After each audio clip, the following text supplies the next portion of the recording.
공부법 영상은 드립다 봐놓고 막상 문제집만 보면 다시 한숨만 나오실 거예요. 그래서 하루 이틀 안 하고 던져놓다 보면 앞에 것도 기억이 안 나서 영어 꼴도 보기 싫단 말이죠. 제가 그랬거든요. 한 번만 더 속아본다 하면서 다시 시작하고 망하고 또 다시 시작하고 또 망하고 언제까지 속으실 건데요. 이 영상 하나로 영어 공부한테 이런 사기 다시는 안 당하게 해드릴 겁니다. 나아가 어떻게 해야 영어를 정복할 수 있는지 원어민들이 인정한 방법으로 알려드리겠습니다. 우리가 어렸을 때 한국어를 배운 과정을 생각해보면 한국어 회화를 마스터하는 데는 처음에 한글 정도를 외우고 그 이후로는 소통을 위한 한국어는 공부하지 않았습니다. 그런데도 우리의 한국어 실력은 소통을 하면서 저절로 늘었죠. 생각을 해보면 한국어를 각 잡고 공부한 적은 그 이후로 전혀 없었습니다. 언어 쪽으로 직업이나 연구를 하지 않는 이상 우리의 한국어 실력은 초등학교 저학년에서부터 별로 많이 달라지지 않았습니다. 즉 어느 수준 이상만 되면 더는 각 잡고 공부를 하지 않아도 되는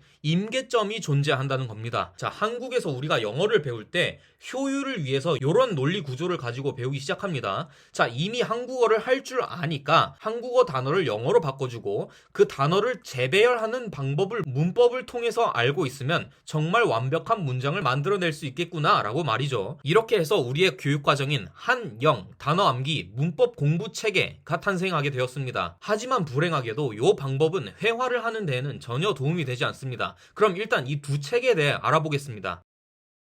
우리 머리 안에 뇌가 두 개 있어. 한국어 뇌도 있고 영어 뇌도 있어. 이 두 뇌를 분리해야 돼. 두 뇌를 동시에 사용하면 영어 단어 하나를 한국어 단어 하나랑 딱 1대1로 같다고 착각하게 돼. Right now, when you speak, you're going emotion, Korean, English. And when you listen, you're going English, Korean, emotion.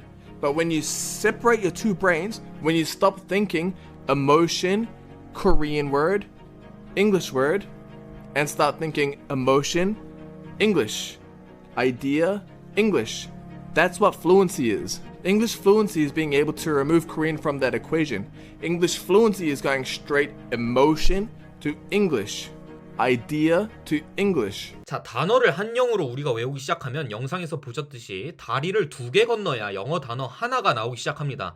자, 그렇게 되면 단어 수준에서 생각하는 시간이 길어지고 단어를 볼 때 항상 한국어를 생각하게 되니까 문법을 고려를 해서 어순을 맞출 수밖에 없습니다. 사실 이건 그렇게 어려운 말은 아닙니다. 여러분들도 dad, table, bus, excuse me 같은 단어들은 번역 없이 바로 느낌과 감정이 이미 연결되어 있습니다. 자, 이렇게 번역 없이 바로 연결되어 있는 단어나 구절들이 많을수록 영어는 훨씬 수월해지는 겁니다. Get this. The students who did reading did better on grammar tests than those who had grammar classes. Very interesting. Now, why should this happen? If you read a lot, your knowledge of the conventions of writing, your knowledge of vocabulary, grammar, it's acquired, not learned. It's subconsciously absorbed. It's stored deep in your central nervous system. It becomes part of you. 저명한 언어학자가 이렇게 말하니까 좀 뒤통수 맞은 기분이죠. 예전에 성문 종합영어니 문법 학원이니 문제집들 우리 얼마나 많이 풀었습니까? 근데 사실은 한국어로 말하는 우리도 그 누구도 앞으로 말할 요 단어가 품사가 무엇인지 생각하지조차 않습니다. 철수야 영희야는 이름 뒤에 야가 붙지만 민철은 왜 민철아가 되는지 의식적으로 생각하면서 말하지 않는다는 겁니다. 근데 우리는 영어에 있어서 이렇게 배웠기 때문에 문법을 하나하나 다 따지고 있고 결국 독해에서까지 구문 분석이라는 이상한 단어까지 탄생하고 말았습니다. 근데 영어 문장을 볼 때 앞에서부터 시작해서 내려가는 게 아니라 주어, 동사, 접속사, 옆에 문장이 또 동사 어떤 거 있는지 이렇게 문장을 나누면서 그 문장마다 한국어로 번역해서 조합하고 이렇게 분석하는 그런 방식이 있죠. 리딩이랑 분석은 완전히 달라요. 리딩이 뭐냐면 우리가 문장 앞에서부터 시작해서 내려가는 거예요. 거꾸로 올라가지 않고 문장을 나뉘면서 동사, 명사 그런 거 하는 게 아니고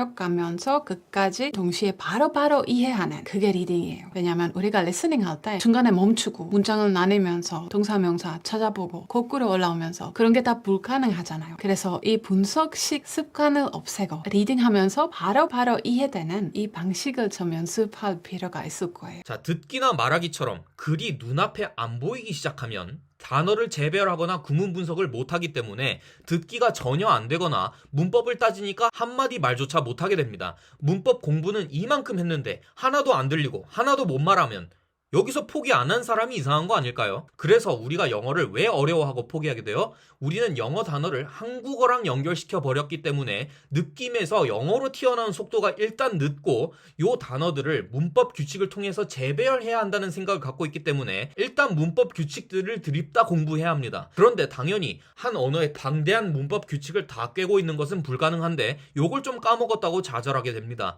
문법을 다 꿰다고 쳐도 글을 읽을 때 분석을 해야 되고 재배열을 하는 식으로 공부를 해야 하니 읽을 때도 머리가 깨질 것 같고 리스닝은 들리지도 않고 말은 당연히 한마디도 안 나옵니다. 진짜 도저히 직관적으로 안 풀리는 문장들은 그때서야 그에 맞는 문법 규칙들을 찾아보고 이해하고 넘어가면 되는 겁니다. 자, 그러면 어떻게 공부를 해야 할까요? 자, 첫 번째로는 봉식쌤이 언급하신 것처럼 emotion에서 English의 연결부터 시작해야 합니다.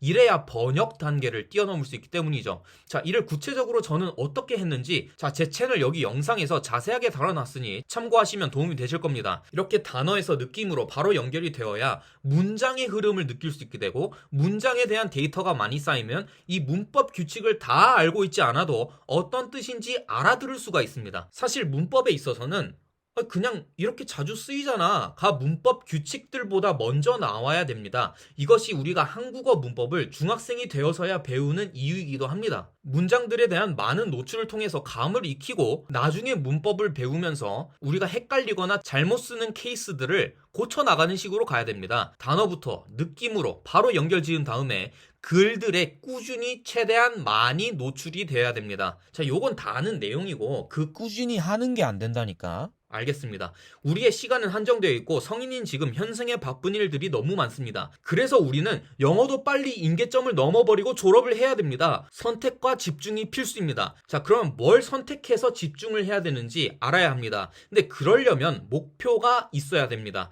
많은 분들이 이 목표 지점이 없기 때문에 내가 잘하고 있는 건지, 내가 얼마만큼 왔는지, 얼마만큼 남았는지 이거가 보이지 않는 망망대해에 떠있는 느낌 때문에 그냥 포기해버립니다. 막연하게 그냥 영어 잘하고 싶어요. 이게 아니라 요 원서는 한번 정복을 해보고 싶다. 또는 해외 취업을 해야 되니까 거기서 자주 쓰이는 표현들 100가지만 알고 가고 싶다. 처럼 구체적인 목표가 있어야 그 목표를 달성한 후에 다음 목표를 설정할 수 있게 됩니다. 자, 아니 목표도 있고 요것도 아는 내용이야. 그래도 하기 싫다니까? 자꾸 포기한다니까? 아니 니네는 어렸을 때부터 했으니까 내가 말랑말랑해서 흡수가 잘 되지. 성인들은 늦어서 그냥 안 된다니까? 재미가 없어 그냥. 자, 무엇이든 재밌으면 하고 싶고 그에 대한 실력이 느는 것은 당연합니다. 근데 언어를 제대로 배우려면 당연히 기본적인 문장부터 배워야 하는데 당연히 성인들은 이게 재미가 없습니다. 아기는 엄마만 해봐도 까르르 웃고 엄마 칭찬이 세상에서 가장 좋습니다. 뽀로로 수준의 문장들을 읽고 말해보면서 계속 체화를 시켜야 되는데 성인들이 이딴 거에 흥미가 생길 리가 없습니다. 그러니까 넷플릭스에서 성인이 좋아하는 컨텐츠를 찾아서 보고 따라해보는데 당연히 이미 너무 어렵죠. 어쩔 수 없지만 본인의 영어 수준이 본인의 나이 수준과 얼추 동일해지기 전까지는 이 고통을 견디는 수밖에 없습니다. 자, 이 고통에 대해서는 저도 머리가 말랑말랑한 유치원 때부터 영어를 시작했는데 저도 그 과정은 말할 수도 없이 고통스러웠습니다. 저도 영단어 진짜 너무 안 외워져서 짜증도 엄청 내고 시험 볼 때면 어머니 매가 무서워서 진짜 어떻게든 외우려고 살벌하게 외웠습니다. 놀이터에서 친구들이랑 뛰어놀고 싶어도 시키니까 그래도 했습니다. 제가 부모님 원망을 하자는 게 아니라 성인인 여러분들이 애기는 머리가 말랑말랑하니까 라는 핑계를 대기 전에 아이 시절 때의 어머니의 매만큼 동기를 주는 채찍이든 당근이 있는지부터 생각을 해봐야 할 부분이라는 겁니다. 스펀지처럼 흡수하는 아이들이 요 시절부터 열심히 하는데 11, 12, 11, 12, 11, 30, 11. Yeah, how old are you guys? 12. 12? 13. 13, 12. They want to get good friend and good smart friend, but when we get low score, they can't. So they don't play with us. 본인은 그만큼의 노력을 하고 있는가입니다. 이렇게 안 하면서 그냥 영어 잘하고 싶어요 하면 이 아이들이 조금 억울해하지 않겠습니까? 저는 영어 유치원에서부터 그 이후로 거의 10년간 한국에서만 영어 학원을 다녔습니다. 21살 때 난생 처음으로 미국으로 유학을 갔는데 수업이나 소통에 문제 없이 다니고 있습니다. 따라서 한국 토종으로서 한국인들만이 겪는 어려움을 제가 직접 다 경험했습니다. 자, 문법 없이 문법을 일단 다 꿰지 않고 일단 독해부터 하는 방법에 대해 알려드리는 챌린지도 진행하고 있으니까 관심 있으면 아래 고정 댓글 링크 한번 눌러보세요. 단어나 독해 등 방법을 자세하게 알고 싶으신 분들은 채널의 다른 영상들도 확인해보시고 일단 구독을 해두세요. 지금 채널이 크지 않아서 여기 다시 찾아오시기가 힘드실 겁니다.